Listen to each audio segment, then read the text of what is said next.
introduction.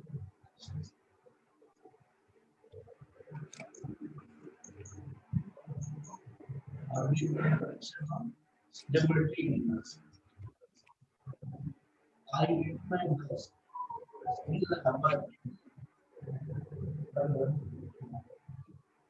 आवाज sir नहीं आ रही है सर। नहीं सर।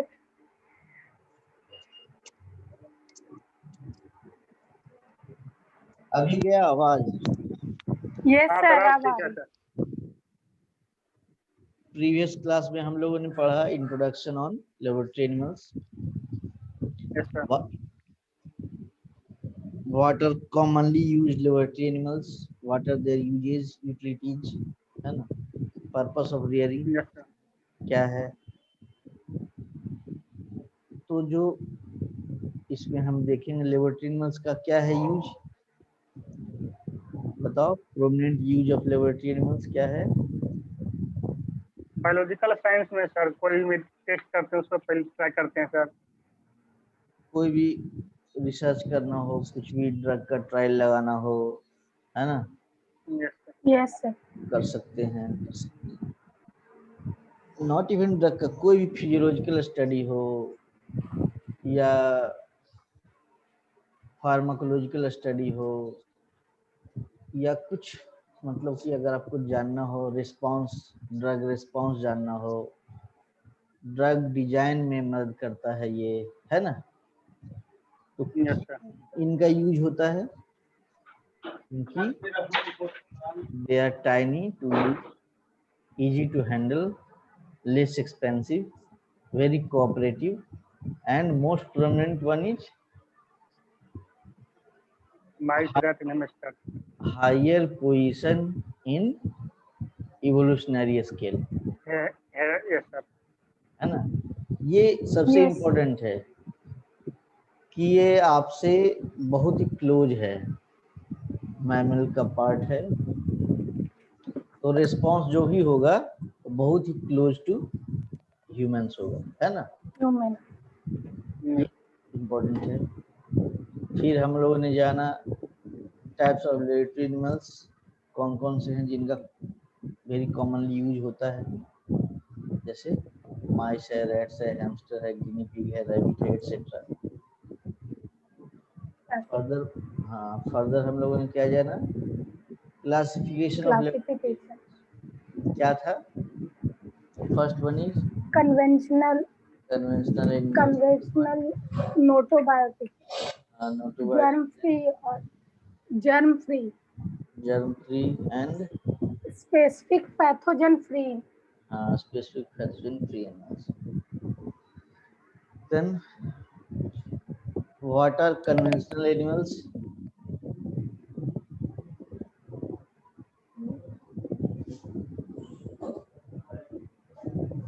कन्वेंशनल एनिमल्स कौन कौन है बताओ। कन्वेंशनल एनिमल्स से क्या समझ रहे हो? जनरल इन्वायरमेंट में ग्रो करता है बट फ्री फ्रॉम पैथोजन, कोई डिजीज उसमें कम्युनिकेबल डिजीज नहीं हो, जैसे माइकोबैक्टीरिया, डर्मेटोफाइट, फंजाई, पास्टोरेला, स्कॉर्प।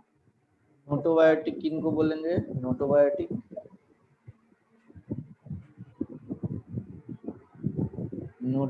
एनिमल्स,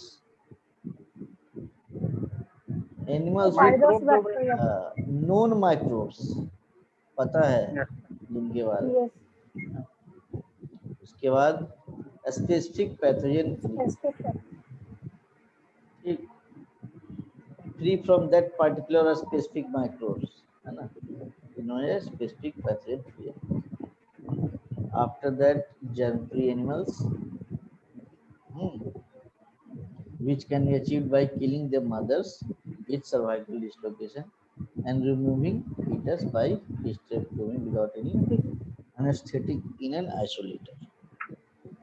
अब ये क्या यूज होता है इनका, देखो लिखा हुआ है, to study role of microbes in nutrition, to study physiology without infection, to conduct biological, toxicological and microbiological. फिर ये पढ़े थे माइस, ये स्मॉलेस्ट है इस कैटेगरी में, है ना। Yes, sir. इसको हम लोगों ने पढ़ा था, स्मॉल इन साइज है, अर्ली प्योरिटी है, हाई प्योरिटी, शॉर्ट जेस्टेशन है, हाई पोजिशन इमोशनल स्केल। फिर रैट का आया था, रैट और माइस में क्या डिफरेंस था? Yes sir. माइस का साइज थी। क्या डिफरेंस था? पहला तो माइस, साइज का, फर का। हाँ, फिर टेल का, Yes, गिनी पिग, हैमस्टर, हमने सब वैरायटी को देखा समझा। ठीक, रैट माइस में डिफरेंस भी हम लोगों ने देख लिया। फर कोट कोर्स था रैट का, माइस का स्मूथ था। टेल रैट का थिकर था, वेल सीरेटेड था, वो थिनर था, नॉन सीरेटेड था। Further rat of skin is thick, whereas skin of mice is thin. A rat is Thin. bigger in size, heavy in weight, whereas mice is smaller and light in weight. Then we also studied biological and physical data of laboratory animals. In that, 4 main parameters we have, I told you to remember. First one was body weight, which is yes, sir. 30 to 40 gram in mice. In that it is around 250 grams. Guinea pig 800 grams, and similarly other animals. Then gestation period was found Yes, yes. 20 to 21 days in mice, whereas in case of rat, Yes, sir. 22 days.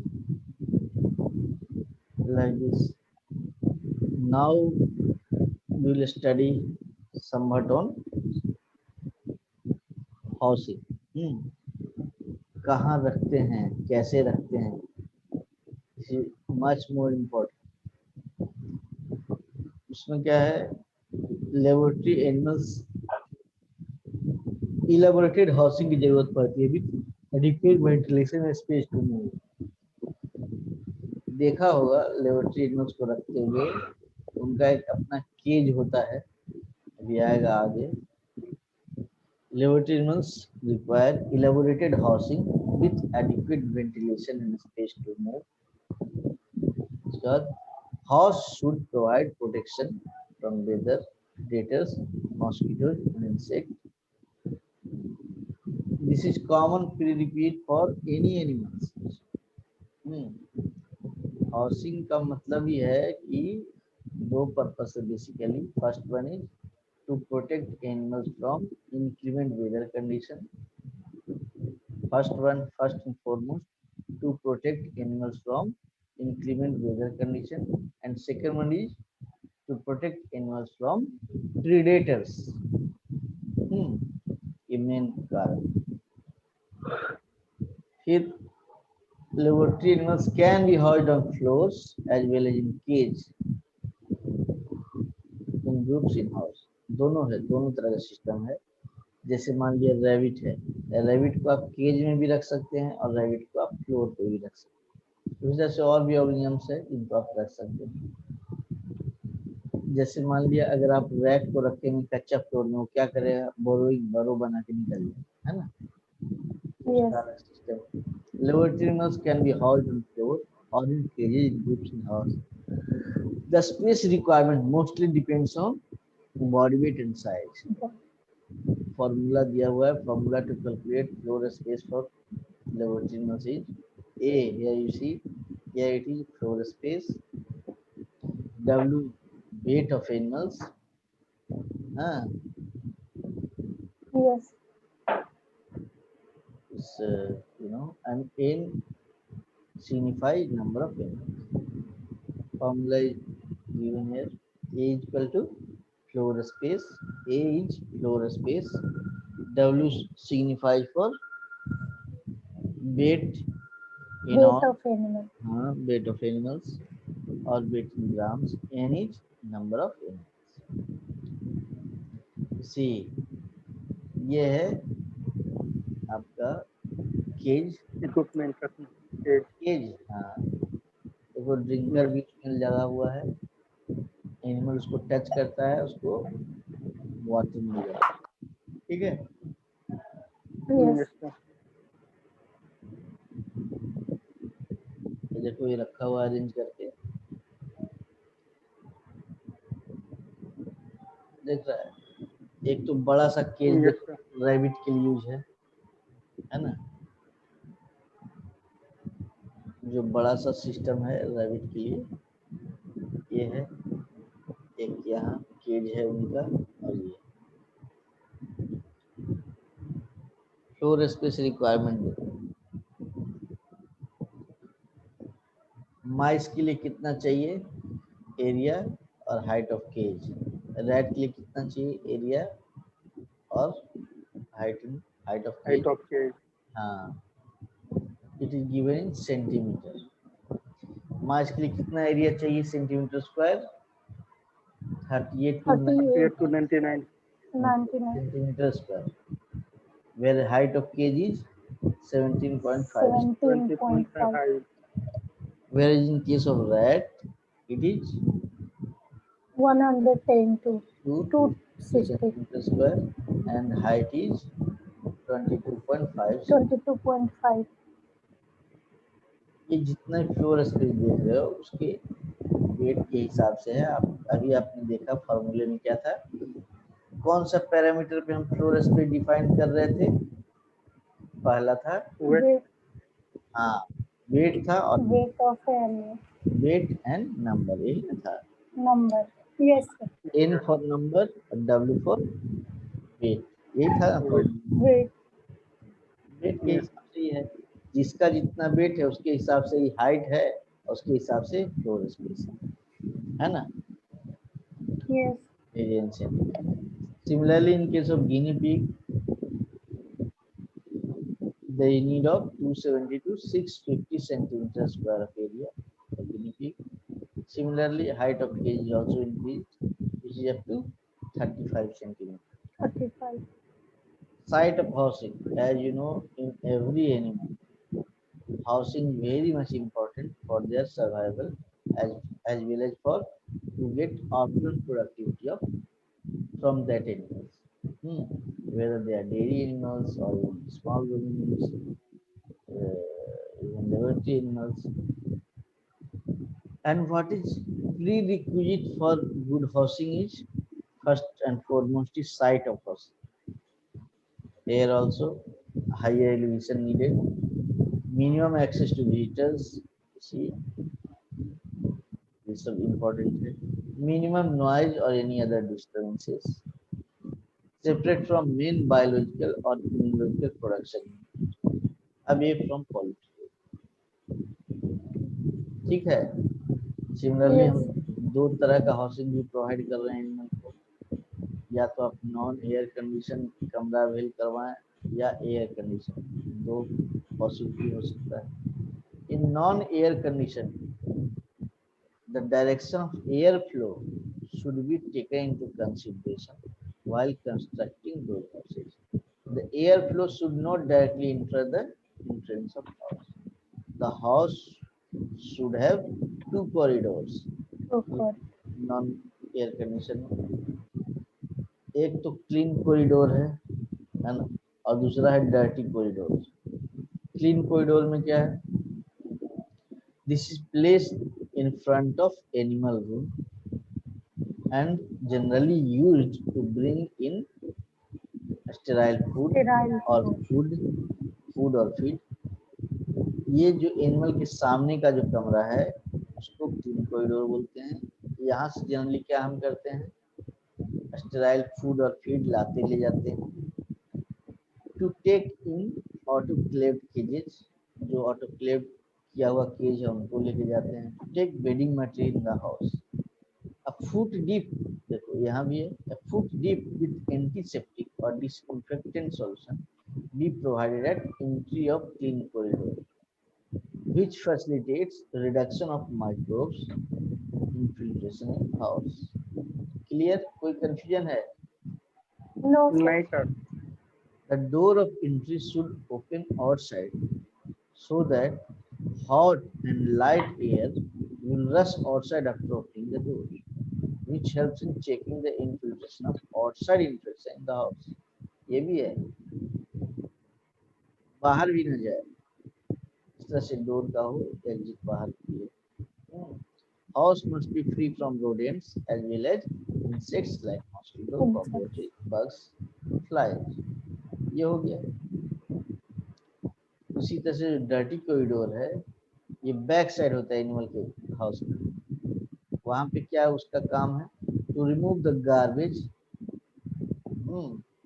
Bye having a bathing room, to check contamination of incoming food or fuel by removing garbage by separate outlet, to prevent direct cold drift air or entry of sunlight in animal room।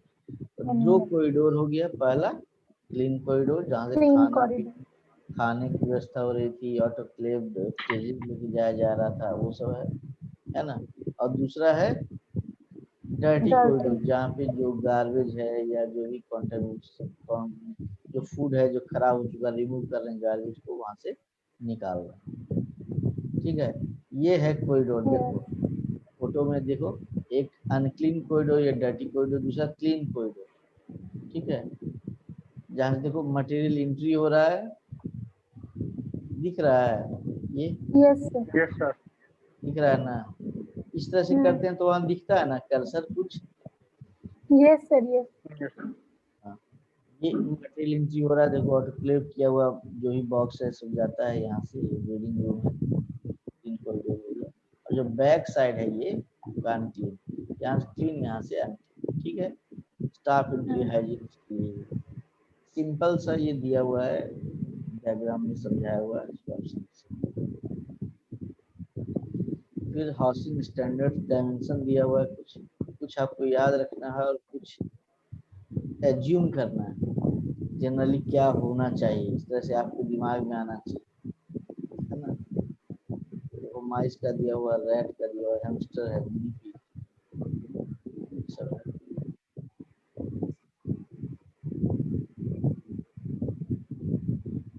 ठीक है, आज हम लोग housing तक पढ़ेंगे। आज हम लोग इसका रिवीजन कर लिए, इसका सबसे पहले लेबोरेटरी क्या है, लेबोरेटरी में कौन कौन आते हैं, उसकी यूटिलिटी क्या है, उसका क्लासिफिकेशन क्या है ना। उसका इंडिविजुअल एनिमल के बारे में थोड़ा थोड़ा जाना, माइस क्या है, रैट क्या है, गिनी पिग क्या है, हैमस्टर क्या है, हाँ, ट्रांसजेनिक फ्लाई क्या है, फिर रैट माइस में डिफरेंस हम लोगों ने जाना, बायोलॉजिकल फिजियोलॉजिकल डेटा लेबोरेटरी में इसके बारे में समझे। ठीक है, यस सर।